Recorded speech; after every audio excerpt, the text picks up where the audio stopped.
Creative Babble. For weeks now, I've been reaching out to the drug courts to get their reaction about my reporting, and they would never write or call back. So finally, I fired out one last email letting them know that this is their final chance to make a statement. Then suddenly, out of nowhere, Judge Thomas Smith for the 19th West Judicial Circuit Court in Arkansas wrote back. Let me read what he said. Quote, I have looked at the allegations and will use Oasis until a license is pulled or there is something that legally confirms the allegations. Unquote. Wow. So after everything I sent him, the accusations of financial mismanagement, the potential psychological abuse, the overcrowding, none of this seems to faze the court? I get it. Their jurisdiction has more women who need housing than there are places to put them. The court can't lose valuable spots to place people. I get it. But why not assure me and the public that they are at least addressing the concerns? You know, a PR sandwich. Thank you for bringing this up to our attention, but we need to assign a butt to every bed. However, we'll continue to investigate blah, blah, blah, blah, blah. There was none of that. Just an email with an empty subject line, no salutations, no cheers, or make it a great day. The judge didn't even sign off the email with his name. Really? That's all you can say about these alarming accusations? Let me say this again, and I will say it till I am blue in the face. I don't want Oasis shut down. The former managers don't want Oasis shut down. The former residents and the current residents that I'm talking to don't want Oasis shut down either. They need the place to stay. They have no other choice. Nobody wants Oasis to go away. The only thing that anyone really wants is for someone with authority to take these women seriously, treat them with respect, not like a bunch of junkies who are clogging up the system. These are smart women who got dealt a bad hand in life. Maybe they made a few bad decisions along the way, but they got to Oasis. They are sober. They want to move on with their lives. Today's episode wasn't planned. It just happened. After the Oasis episodes came out, I've been flooded with emails and phone calls from former and current residents. One former resident dropped a massive folder filled with voice memos, pictures, and text messages. I mean, it was really hard to ignore. Some of the information you already know. Others will leave you in pure disbelief. I hope the drug courts are listening. I hope that the donors are listening, because this episode is for you. I'm Javier Leiva, and this is Pretend. Stories about real people pretending to be someone else.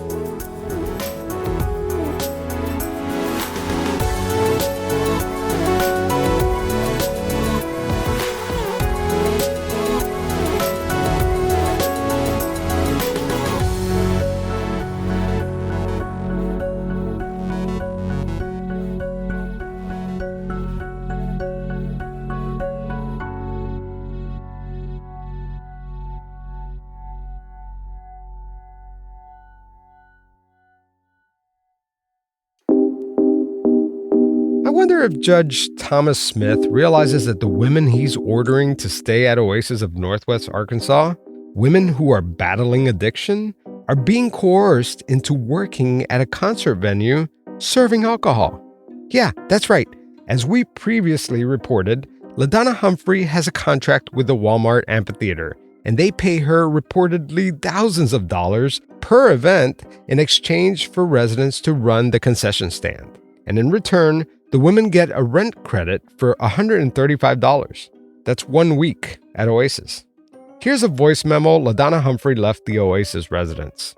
Just a reminder that we sent out a list of concerts that you can sign up for, and working one concert equals 1 week of shared housing. This is an incredible opportunity for you all to, be able to save a lot of money, all of those things. One show, you get 1 week of rent credit. And think about all of the shows that we'll be working. And think about all the money Oasis will be making. But Judge Smith, you got to ask yourself, where is all that money going? But let's get back to the most concerning question. Are you comfortable with these women battling drug and alcohol addiction, cracking open beers and popping wine corks? Now, I know some of you have some concerns because there are, one of the stands, there are some things on the menu like alcohol. Those people that have issues with alcohol will not be serving alcohol. We will have other people there for accountability who will be watching you. You won't have to actually touch it. Those kind of things for anybody that's really struggling with that. This is a huge opportunity for Oasis and for each of you. Think about that. If you worked all of the shows, if you can make that work with your schedule, let your work know. If you worked all the shows, you wouldn't be paying any rent anymore. There's so many shows. You could technically get months and months and months of rent credit. If you're opposed to working the show, you need to message me privately and let me know why. One of you already has, and that's fine. Again, why would Oasis be making girls who are living in a halfway house sell beer and liquor at a show? Isn't that counterproductive to their recovery? Why would LaDonna set them up to fail? Oasis seems to be a place filled with contradictions. For example, their director, LaDonna Humphrey, is accused of being emotionally abusive. Yet, she goes around preaching this. This is just a reminder that honesty is really critical to your success here at Oasis, as is not creating unnecessary drama. Okay? I've got 4 or 5 residents that are continually very, very dramatic. And it's unnecessary and unwarranted. And I want it to stop today. It creates a very difficult situation and dynamic within the house. So you're expected to keep a cool head, to remain calm, not to exaggerate and blow things out of proportion. And you are expected to be honest at all times. But privately, LaDonna Humphrey boasts about stirring up conflict. In one text on the manager's thread, LaDonna wrote, quote, "Someone started a rumor that I run a fight ring in the basement of House 38, the area we call the dungeon, and that I force the residents to fight each other or to fight me," unquote. The dungeon, by the way, is where the women store their food and clothes. She goes on to say, quote, "I can't believe some of the rumors people start about me." But let's not forget this classic voice memo LaDonna sent Alicia Lockhart. I had an issue with a resident today who told me that she wanted to swing on me. I said, well, you do that. You take a swing. I'm going to give you one shot, but you better make sure that you knock me out with that one shot. Then we can't ignore the screenshot someone just uploaded to the LaDonna Humphrey Talks subreddit. I'll read it to you.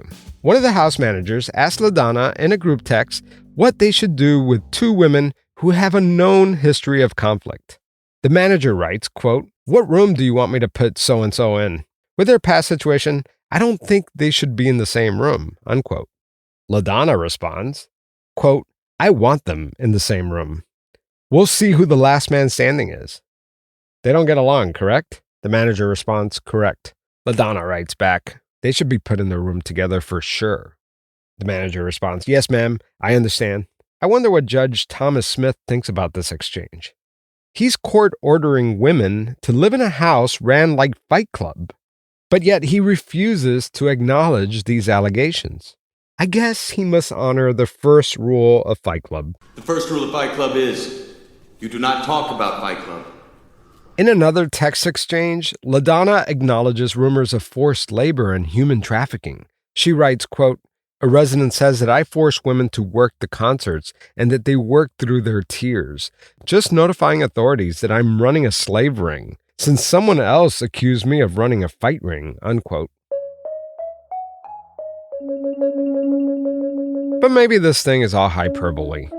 I don't know of any specific reports of fights or acts of violence against the women, but merely the threat of violence, some would say, is a form of control. And control is key at Oasis. After all, it does seem like LaDonna controls her every move. LaDonna writes in one text message in the manager's thread, quote, "She should not even be taking a poo wrong without us knowing. Be in her business on the daily," unquote. For those of you that think it's okay to nap during the day, please read your handbook, and I want every person in 38 to respond to this thread and tell me what the handbook says. Hi, everybody. I'm making this recording for 38 and for 40. I've had a couple of complaints about both houses and issues with hygiene. So I want to talk to you about that. I'm not going to single anybody out, but I've got complaints on 3 residents. And let me tell you this. You're expected to wash your body in the shower or bath every day with soap. You need to wash your hair at least every other day. You need to apply deodorant. You are required to do those things. We live in close quarters, and that's the only thing that's right for your health and for the health of those around you, and just so it's a comfortable living place. So please make sure that you are showering and washing with soap every single day and applying deodorant every single day. We do not use Pine Sol on that floor. We do not use water on that floor. You can sweep it. That's all you can do. And then I will assign a chore once a month to somebody to use the special kind of cleaner. You cannot use Pine Sol on it. None of those things can be used on that floor. I am beside myself. We got a grant for $15,000 to put that floor in, and it is ruined now. I don't even know what to say. If I sound upset, it's because I'm upset. I am beside myself over this floor. It was brought to my attention that many of you were very disrespectful, and I'm also going to put everybody on early curfew for the next 3 days. Your curfew, unless you're working, is 5 p.m., ladies, and I hope that you learned something from this. And for those of you that are going to get called out on your own, you know who you are, and it's unacceptable to show that kind of disrespect to anybody in this program, especially a staff member. I am not impressed. 5 p.m. curfew starts tomorrow. Thank you. Even the managers are subjected to early curfews. Meaning all managers, your curfew is now 7 o'clock for the next 7 days. You need to learn how to run your houses better. The answer to my message should not be yes, ma'am. The answer should be, what happened to the mattresses? Please answer that. Who removed the plastic covers? In a text thread to the managers, LaDonna wrote, quote, "This management team is under fire right now. I am really displeased." She goes on to say, quote, "You are to be encouraging. You are to be kind. You are not to yell at anyone for any reason. I am really frustrated. Be the stellar women I know you can be," unquote. That message was followed by a series of yes ma'ams. LaDonna responds, quote, "Please don't just say yes ma'am to me. That's not enough anymore. I will no longer want yes ma'am answers. I want real discussion. You each have until 6 p.m. to answer me in this thread." By the way, I am only playing you a fraction of the voice memos and reading a fraction of the text messages that I've combed through. It was exhausting. Furthermore, every single resident and manager that has not paid towards the broken cabinet in the kitchen needs to Venmo or Cash App me today. Thank you. Has somebody been using a soaking wet mop on those floors? I get it. She's in charge, and sometimes you have to be the bad guy. But she's always the bad guy. Not only that, every decision has to go through her. I'm talking about every decision, even life and death ones. That is after the break. AI might be the most important new computer technology ever. It's storming every industry, and literally billions of dollars are being invested. So buckle up. The problem is that AI needs a lot of speed and processing power. So how do you compete without costs spiraling out of control? It's time to upgrade to the next generation of the cloud, Oracle Cloud Infrastructure, or OCI. OCI is a single platform for your infrastructure, database, application development, and AI needs. OCI has 4 to 8 times the bandwidth of other clouds, offers one consistent price instead of variable regional pricing, and of course, nobody does data better than Oracle. So now you can train your AI models at twice the speed and less than half the cost of other clouds. If you want to do more and spend less, like Uber, 8x8, and Databricks Mosaic, take a free test drive of OCI at oracle.com/insightful. That's oracle.com/insightful. oracle.com/insightful. Napping curfews. Judge Smith might say, "Javier, that's normal for a sober living facility." You need control. Otherwise, this whole thing falls apart. But is there such a thing as maybe too much control? What about in the case of a medical emergency? LaDonna wrote in the manager's text thread, quote, "Allow me to be clear. No resident is to go to the emergency room without my approval. Nobody is authorized to approve this without talking to me. She didn't need to go to the ER. This is frustrating." So even in an emergency, you have to get a sign off from LaDonna Humphrey? That seems rather dangerous. One manager wrote in a group chat, quote, "Can someone take this resident to the hospital? Her face is going numb and she's starting to slur her words," unquote. After a few back and forths, LaDonna finally responds, "Call 911 now." I don't know. When seconds count, calling the executive director of a sober living facility seems like a risky in-between step, don't you think? But you have to obey, right? Because if you don't obey, you get written up. And if Judge Smith ordered you to stay at Oasis and you get written up 3 times, you get kicked out of Oasis. And if you get kicked out of Oasis, you go to jail. For several of you, this is going to be your 3rd write-up, which is going to mean dismissal. So I hope that you realize that. But never fear, there's a simple way to make all these write-ups go away. If you have write-ups that you want to get rid of, you can contact me privately.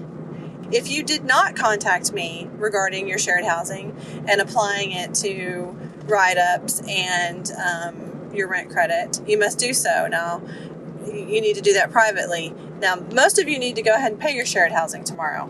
For those of you that are new and you're waiting on like a check for assistance from a church, I'll work with you on that. But shared housing is due tomorrow, no later than 5 o'clock. Did you catch that?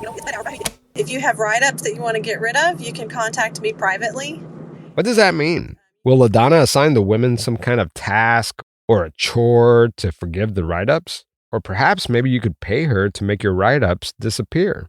It's not quite clear. But in one message posted on Reddit, there's a screenshot of LaDonna explicitly saying that you could buy back some of the write-ups. Quote, "Because members from both houses have been unable to follow instructions on a post that I made on Facebook, you are each required to write me 2 paragraphs on what it means to follow instructions. They have 4 hours of community service they owe me now, or they can each pay $20. Their choice." Unquote. The residents are in a vulnerable position as their freedom is kind of contingent upon complying with the rules of Oasis. Offering to remove disciplinary action in exchange for money or services could be seen as coercive, especially if the residents feel that they have no other option. If the removal of these write-ups is contingent on payment, this could be considered a form of bribery. The authority figure, LaDonna Humphrey, is using her position to solicit money in exchange for preferential treatment, which is ethically and legally problematic. I think they call that extortion, but what do I know? I'm not a judge. And don't even think about questioning her authority, because you will get a voice memo. I'm not sure which one of you contacted the Department of Human Services and told them that we have a mandatory parenting meeting link that I sent out for in the morning. That is not correct. Please go read the information for the link for the 15th for the help meeting. And please make sure that you're sending out accurate information when you give it out to people at the Department of Human Services, because then they come and ask me questions. Please go see a house manager if you were the one responsible for this confusion, please, so they can help you out. Thanks. According to the Oasis Handbook, everyone is expected to have a job, or they must provide proof of all the job applications they've submitted. Why? Because at the end of the week, it's time to pay rent. And that seems to be what matters the most. Good morning, everyone. This is just a reminder that shared housing is due on Friday, no later than 5 o'clock. Many of you were required to have a job by last Friday, and some of you do not. So make every effort to get a job by this Friday and keep applying places and showing proof that you're making an effort. If you are unable to pay your shared housing and you did not make arrangements with me, that is a write-up. Shared housing is due on Friday by 5 o'clock. No exceptions. Thank you, guys. Shared housing is due tomorrow, no later than 5 p.m. This, by the way, was the most common message in all the threads. At Oasis, it's always 5 o'clock somewhere. Shared housing is due tomorrow, no later than 5 o'clock. Please pay via Cash App or Venmo. Thank you. Shared housing is due today by 5 o'clock. Thank you. This is your final reminder that shared housing is due tomorrow by 5 o'clock. No exceptions. Please get your shared housing paid. Let's sidebar for a second. I would remind all the women that are paying with money orders that we prefer Cash App, and that at the first of the year it changes over to Cash App or Venmo only, and that they're going to have to get used to doing that. So you might just encourage that because it's much easier for us if they just pay electronically. Sure, it might be easier, but I just got done speaking at a fraud conference in Denver, Colorado, and I met a guy named Steve Lenderman who has worked financial crime cases for the last 25 years. And you know what he says? Fraudsters love fintech platforms like Cash App and Venmo because there's less regulations compared to traditional banks. They don't have the same oversight, internal controls, and mechanisms in place to detect scams. And I'm not saying that's why Oasis uses these apps instead of checks. I'm just saying, Hey guys, if you're expecting to receive tax money back and it's over $500, and if you've already gotten tax money back and it's over $500, you need to send me a private message, and we need to talk about how you've spent it, how you plan to spend it, and what we're going to do to help you save some of that money. So please contact me tonight in a private message regarding your taxes and be truthful about it. Okay? Thanks. Have a good evening. I've seen the women's earnings statements that they have to report to LaDonna, and now we find out that they actually have to turn in their tax refund too. I mean, it seems like I'm cherry-picking texts and audio messages, but I'm not. The vast majority of these messages are about LaDonna collecting payments any way she can. I received hundreds of text messages, and one recurring theme was, "Have you checked the mail?" Check the mail? The word mail shows up 155 times in the messages that I reviewed. Why was LaDonna so concerned about the mail? Well, it turns out that that's how she collects the church money. Several of you I know are not employed and have not done what you needed to do to seek assistance for shared housing, and you'll need to get with a campus manager so you can get the phone numbers for all of the churches so you can give them a call and have them help you out with what is due on Friday by 5 o'clock. Thanks, and have a great day. One of the churches that the Oasis women hit up regularly is St. Stephen's Catholic Church in Bentonville, Arkansas. The church was mentioned 18 times in the text threads I reviewed. The church's housing donations were hitting Oasis mailbox rather frequently. In one exchange, one of the managers informs LaDonna that the mail had arrived. It was from the Fellowship Bible Church of Northwest Arkansas. LaDonna writes, quote, "Happy Monday to me. This has to go to the bank like right now. LOL. It's a large, large check," unquote. Other ministries mailing checks to Oasis include the First Presbyterian Church and 2nd Street Pantry. Even the University of Arkansas for Medical Sciences sends Oasis checks. I've reached out to all these organizations for comments, and I'm waiting to hear back. Oh, and I forgot to mention, even the drug courts help pay for rent too. Hey guys, just make her feel at home. I talked to Washington County Drug Court. We're all good. I'm going to bill Washington County. They will pay $400. So that covers her deposit, and it will cover her first 2 weeks of shared housing. So she won't owe shared housing again for 2 weeks. So go ahead and tell her about the concert, get her added to the concert thread. Remember that organization called HARC that offered the Oasis residents emergency rental assistance? I mentioned them in the previous episode. Well, they wrote back and said that they take these things very seriously and they're looking into it. Now, why couldn't Judge Smith say that? Again, it's a PR sandwich. One thing is not entirely clear. Are the checks being written to Oasis of Northwest Arkansas or to LaDonna Humphrey directly? I'm still trying to confirm that, but my guess is that it's coming into the Oasis bank account. But where is all that money going? Especially if the managers don't get paid and the houses are already donated. What about that $10,000 they got for the van that was never purchased? Instead of having a shared vehicle, Women who own cars are tasked with driving other women around.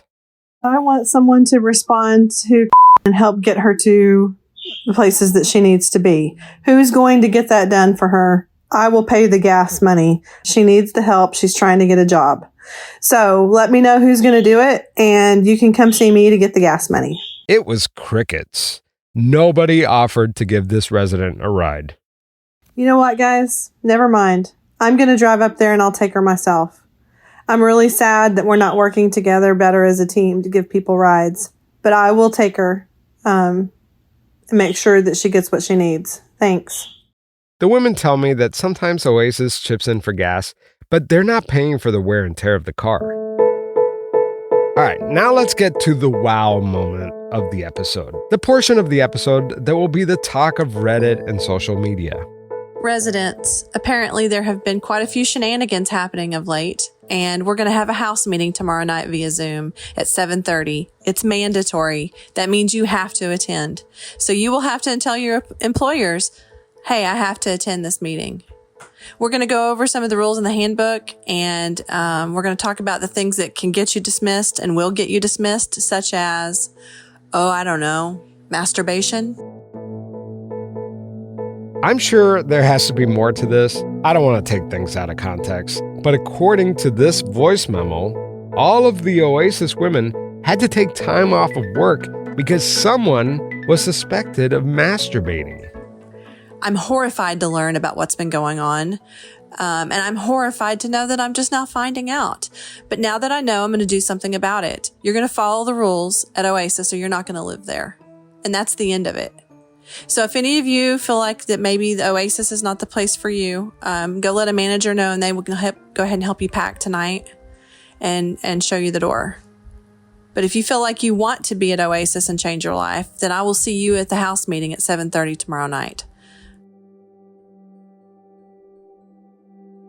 So, word on the street is that LaDonna has gotten much nicer since the podcast came out. In fact, they had a house meeting about the podcast. The women were told to sign a petition supporting Oasis, and they were encouraged to record video testimonials. I actually have confirmation that the Department of Human Services and a judge visited the property, but only management were there during the visit. I also hear that in the management group chat, which is where I got the bulk of the information for this episode, is much more locked down now.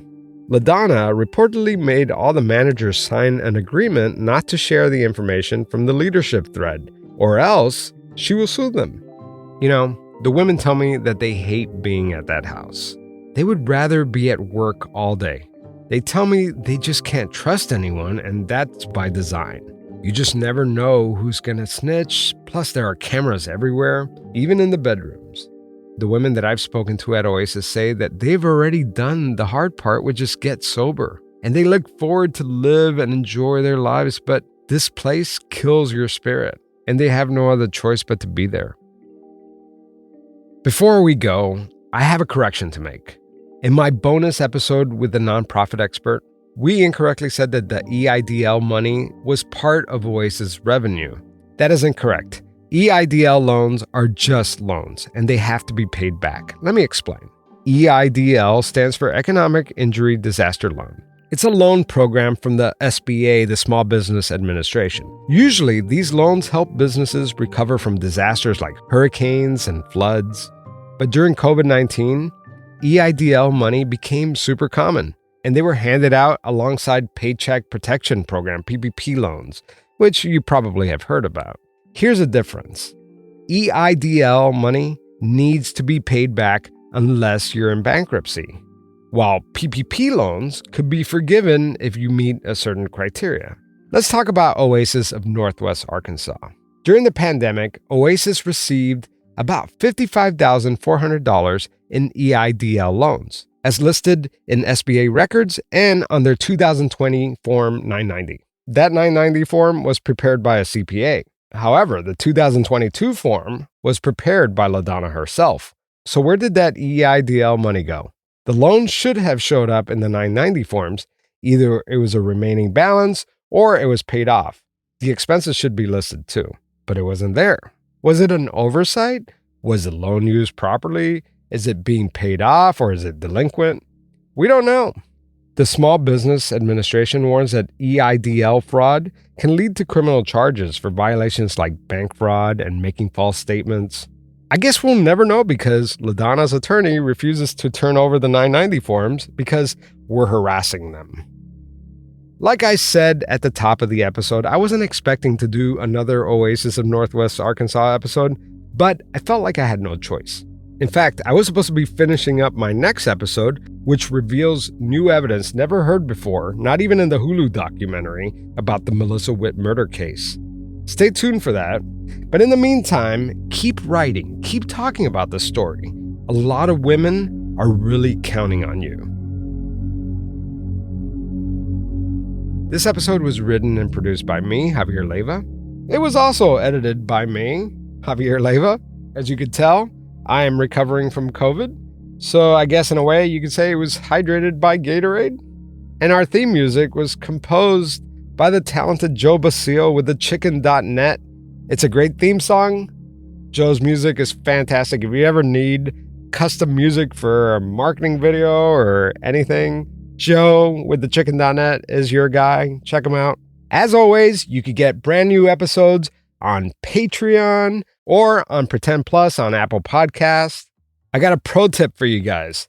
And this is not for my existing Patreon members, okay? So this is not for you. But if you are considering joining Patreon, may I suggest you use your computer's web browser to sign up for Patreon? Because if you sign up using the Apple App Store, Apple tacks on another 30%.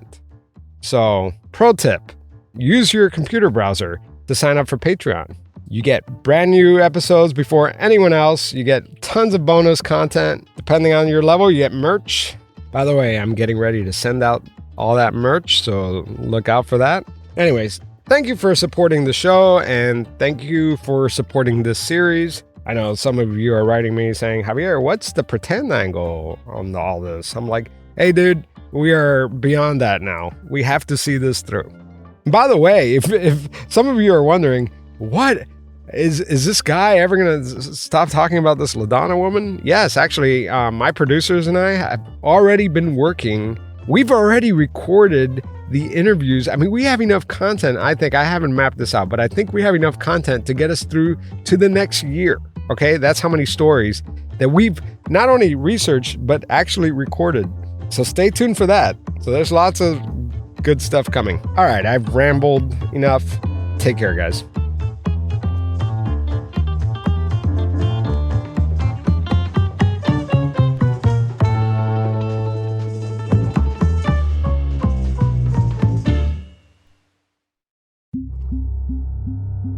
Creative back.